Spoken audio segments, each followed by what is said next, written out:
ଭୋଗ କରିକି ଆଣିଛନ୍ତି ନଡ଼ିଆକୁ କ'ଣ କରିବେ ବୋଲି ଭାବୁଛନ୍ତି ତ ଆଜି ତାହେଲେ ଦେଖନ୍ତୁ ଏଇ ରେସିପି। ନମସ୍କାର, କୁକ୍ ୱିଥ୍ ମୋ ଚ୍ୟାନେଲକୁ ବହୁତ ବହୁତ ସ୍ୱାଗତ। ତ ଏଇଠି ମୁଁ ନଡ଼ିଆ ଫାଳେ କୋରିକି ନେଇଛି। ଭୋଗ କରିକି ଆଣିଥିଲି, ଫାଳେ ନଡ଼ିଆ କରିଛି, ଆଉ ଫାଳେ ମୁଁ ରଖିଛି, ପୁଣି ଆଉ ଗୋଟେ ଯାହା ବି ହେଲେ ମୋର ଯେକୌଣସି କାମରେ ଲଗେଇବି। ତ ଏଇଠି ଦେଖନ୍ତୁ ସେ ନଡ଼ିଆକୁ କ'ଣ କଲି ନା ତାକୁ ଗ୍ରାଇଣ୍ଡର କରିଦେବା। ଏମିତି କୋରିକି ନିଅନ୍ତୁ କିମ୍ବା ଖଣ୍ଡ ଖଣ୍ଡ ନିଅନ୍ତୁ। ଖଣ୍ଡ ଖଣ୍ଡ ନେଲେ ସେ କ'ଣ ତା'ର ଉପର ଚୋପାଟା ଲାଲଟା ତା ଦେହରେ ଯିବ। ତେଣୁକରି ମୁଁ ଏମିତି କୋରି ନେଲି, ଯାହାଫଳରେ କି ଲାଲଟା ରହିଗଲା। ଆଉ କୋରାଟା ଏଇ ଯେଉଁ ପାଣିଟା ଦେଲି, ମିଶିରି ପାଣି ଟିକେ ଥିଲା ଦେଲି, ତାପରେ ଆଉ ଟିକେ ପାଣି ଦେଲି। ଆଉ ଟିକେ ପାଣି ଦେଲି, ଏଥିରେ ପୋଦିନା ପତ୍ର ଟିକେ ପକାଇବା। ପୋଦିନା ପତ୍ର ପକାଇଦେଲେ ବହୁତ ବଢ଼ିଆ ବାସ୍ନା ହେବ। ତ ଆକୁ ଭଲ ଭାବରେ କ'ଣ କରିବା, ଗ୍ରାଇଣ୍ଡିଙ୍ଗ କରି ନେଇ ଆସିବା। ଯେତେବେଳେ ବି ଭାବୁଥିବେ ଆପଣଙ୍କର ନଡ଼ିଆଟି ରହିଯାଇଛି କ'ଣ କରିବେ, ତ ଏମିତି କରିନିଅନ୍ତୁ। ତ ଏଇଠି ଦେଖନ୍ତୁ ଭଲ ଭାବରେ ପାଲିସ୍ କରିକି ନେଇ ଆସିଲି। ୟାକୁ ଆମେ କ'ଣ କରିବା, ଯେକୌଣସି ଯେଉଁ ଷ୍ଟେନର ଛଣାରେ ଆମେ ଛାଣିବା, ନହେଲେ ବଡ଼ ଚାହା ଛଣାରେ ଛାଣିବା, ନହେଲେ ନାହିଁ ଏମିତି ଗୋଟେ କପଡ଼ାରେ ଦେଇକି ଛାଣିବା। ଆଉ କପଡ଼ା ଯଦି ନେବେ ପୁରା ଏମିତି ପତଳାର ନେବେ, ଯାହାକି ତାକୁ ଛାଣିଲା ମାନେ ସେ ପୁରା ଯେମିତି ସବୁତକ ତା'ର ନଡ଼ିଆର ରସ ପାଣି ତକ ସବୁ ଯେମିତି ଯିବ ତଳକୁ, ଆଉ ଖାଲି ଗର୍ଦାଟା ରହିବ। ମୋଟା କପଡ଼ା ନେଲେ ସେ ଜମା ଗଳିବନି, ତ ସେଥିପ୍ରତି ଧ୍ୟାନ ଦେବେ। ତ ଦେଖନ୍ତୁ ଏମିତି ମୁଁ ସବୁତକ ସେଠି ଛାଣିଦେଲି। ତ ଚ୍ୟାନେଲରେ ଯଦି ନୂଆ ଅଛନ୍ତି ପ୍ଲିଜ୍ ସବସ୍କ୍ରାଇବ୍ କରିନିଅନ୍ତୁ। ଆଉ ଯଦି ରେସିପିଟି ଭଲ ଲାଗିଲା ନିଶ୍ଚୟ କମେଣ୍ଟରେ ଜଣାଇବେ। ତ ଏଇଠି ଦେଖିପାରୁଥିବେ ମୁଁ ସବୁତକ ସେ କପଡ଼ାରେ ରଖିଲି। ତାପରେ ଏମିତି ହିଁ ଟିକେ ମୋଡ଼ି ଦେଇକି ତାପରେ ହାତକୁ ଏମିତି ନେଇକି ଏମିତି ହାତକୁ ଚାପି ଦେଲେ ସେ ସବୁତକ ରସ ତଳକୁ ପଳେଇବ।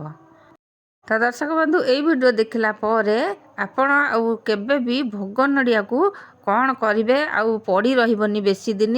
ତ ଆଣିବେ ତ ସାଙ୍ଗେ ସାଙ୍ଗେ ଏମିତି ବନେଇବେ, ନହେଲେ ଭୋଗ ନଡ଼ିଆ ସେମିତି ଥୁଆ ହେଇଥିବ, ଥୁଆ ହେଇ ସେ ପୁଣି ପାଣିକି ଫୋପଡ଼ା ହେବ କିମ୍ବା ନଷ୍ଟ ହେବ। ତ ଏମିତି ନିଶ୍ଚୟ ବନେଇଦେବେ, ସାଙ୍ଗେ ସାଙ୍ଗେ ଛୁଆ ହେଉ ବଡ଼ ହେଉ ସମସ୍ତଙ୍କର ପସନ୍ଦ ହେବ। ତ ଏଇ ଗର୍ଦା ଗୁଡ଼ାକ ରଖିଲେ, ଗର୍ଦା ଯେକୌଣସି ତରକାରୀ ପତ୍ର ପକାଇଦେଲେ ବି ଚଳିବ। ତାପରେ ଏଠି ସାବୁ ବତୁରେଇଥିଲି, ବତୁରା ସାବୁ 2 ଚାମଚଟେ ନେଇକି ତାକୁ ଭଲ ଭାବରେ ପୁଣି ଗ୍ରାଇଣ୍ଡିଙ୍ଗ କରି ଆଣିବା।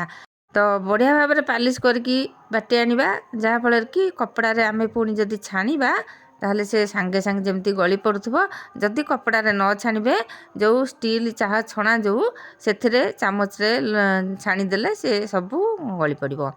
ତ ଏଇଠି ଦେଖନ୍ତୁ ମୁଁ ତାକୁ ଏମିତି ଗ୍ରାଇଣ୍ଡର କରିକି ନେଇ ଆସିଲି। ତାପରେ କ'ଣ କରିବି, ପୁଣି ସେମିତି ଛାଣିବି, ଯେମିତି ଛାଣୁଥିଲି ପୁଣି ସେମିତି କପଡ଼ା ପକାଇକି ଛାଣିବି।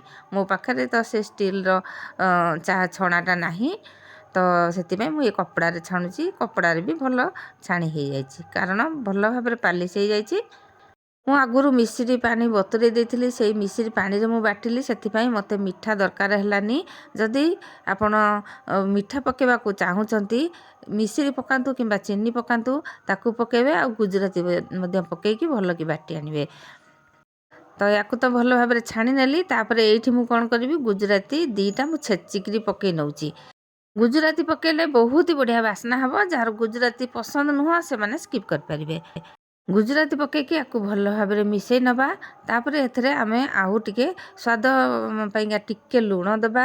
ଯଦି ଏ ଯେଉଁ ସୈନ୍ଧବ ଲୁଣ ରଖିଥିବେ କିମ୍ବା କଳା ଲୁଣ ରଖିଥିବେ ତାକୁ ଦେବେ, ନହେଲେ ସାଧା ଲୁଣ ଯଦି ଚାହୁଁଛନ୍ତି ଦେବେ। ତାପରେ ଏଠି ଟିକେ ଗୋଲମରିଚ ଗୁଣ୍ଡ ପକାଇଦେବା। ଦେଖନ୍ତୁ ଟିକେ ନାଗୁରୁ ଲୁଣ ଦେଲି, ନ ଦେଲେ ବି ଚଳିବ। ଯେହେତୁ ଯେଉଁମାନଙ୍କର ଲୁଣ ଟିକେ ଚଳିବ ସେମାନେ ପକାଇବେ, ଯେଉଁମାନଙ୍କର ଲୁଣ ନ ଚଳେ ସେମାନେ ସ୍କିପ୍ କରିବେ। ଗୋଲମରିଚ ଗୁଣ୍ଡ ପକାଇଦେଲେ ତା'ର ଟେଷ୍ଟ ବହୁତ ବଢ଼ିଆ ହେବ। ପୋଦିନା ପତ୍ର ପଡ଼ିଛି, ଗୋଲମରିଚ ବହୁତ ବଢ଼ିଆ ଟେଷ୍ଟ ଆସିବ। ଆଉ ଆକୁ ଦେଖନ୍ତୁ ଗ୍ଲାସ୍ରେ ମୁଁ ଦେଉଛି, ଗ୍ଲାସ୍ରେ ଦେଇଦେବା। ତାପରେ ଏଥିରେ ଆଉ 2ଟା ଜିନିଷ ମିଶାଇବା। ଏଇଟା ଗୋଟେ ବଢ଼ିଆ ସରବତ ତିଆରି ହେଇଗଲା। ଦେଖନ୍ତୁ ଥଣ୍ଡା ଥଣ୍ଡା ସରବତ ହେବ। ତ ଏଥିରେ ବରଫ ବି ପକାଇବା।